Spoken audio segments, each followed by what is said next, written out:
अस्सलाम वालेकुम रहमतुल्लाहि व बरकातहू। गांधी साहब ने बहुत अच्छा वीडियो बनाया है एथियज़म के ऊपर, और basically evidence for existence of God. तो उन्होंने बहुत अच्छी बात कही है कि जब भी हम लोग पैदा होते हैं तो हम इस दुनिया को देखते हैं। तो जब इस दुनिया को देखते हैं तो ये एक एहसास होता है कि अक्ल हमें जो है यहाँ तक पहुँचा देती है कि ये दुनिया जो है इतनी फाइन ट्यून्ड है, इतने सारे जो है लॉस को की पाबंदी कर, इस नेचुरल लॉस की पाबंदी जो कर रही है। तो जाहिर सी बात है इस नेचुरल लॉस का एक क्रिएटर होना चाहिए। ये नहीं अकल यहाँ तक पहुँचा देती क्रिएटर होना चाहिए है या नहीं है, अ, वो उसकी कोई गारंटी नहीं। इसकी एक मिसाल वही जो अ, है ना, ब्लैक स्वान वाले जो एग्ज़ाम्पल है, जिसमें आप जितने भी ब्लैक स्वान देखोगे आप, अगर या फिर क्रोज़, कि आप कभी आप जो है जितने भी क्रोज़ देखोगे, जैसे कि ज़्यादातर क्रोज़ जो है वो काले होते हैं। ठीक है, तो जब तक कोई सफ़ेद क्रो आपको नहीं दिखता तब तक आप यही रेज्यूम करोगे, क्योंकि प्रॉब्लम और इंडक्शन आ जाती है कि सारे क्रो जो है वो काले हैं। ये सेम चीज़ होगा। ठीक है, तो उसी तरह से जब तक इसके अगेंस्ट कुछ नहीं आ जाता कि गॉड एग्जिस्ट नहीं करता है, तब तक तो यही अज्यूम करके रखना पड़ता है कि गॉड एग्जिस्ट करता है। ठीक है, या फिर इस यूनिवर्स का क्रिएटर होना चाहिए, जैसे हर चीज़ का क्रिएटर है।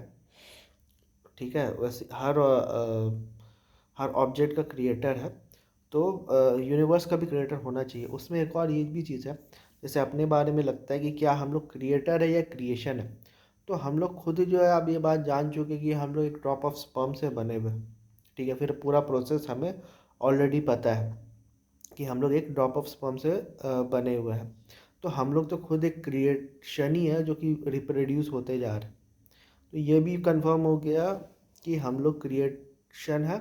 ये यूनिवर्स का भी एक क्रिएटर होना चाहिए। ठीक है, होना चाहिए तक बात पहुंची है कि नहीं, ये बात की बात है। ये आपको अज्यूम करना पड़ेगा पहले कि यूनिवर्स का क्रिएटर होना चाहिए। फिर आपको जो है ये नबियों से जो है फिर खबर मिलती है कि हाँ हाँ यूनिवर्स का क्रिएटर है। ये चीज़ आपको जो है रिलीजन के थ्रू जो है ये चीज़ पता चल जाता है।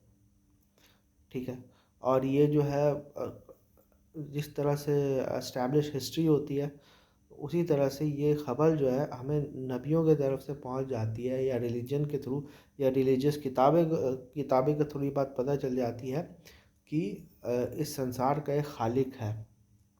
तो आई थिंक ये एक अच्छा आर्ग्यूमेंट है, evidence for existence of God, जिसमें अकली दलाइल भी मौजूद है और रिलीजियस एविडेंस भी जो है वो चीज़ ऑलरेडी मौजूद है।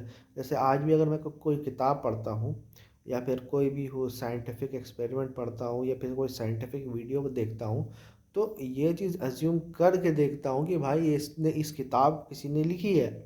ये चीज़ मान के चलता हूँ कि इस वीडियो को किसी ने बनाया है।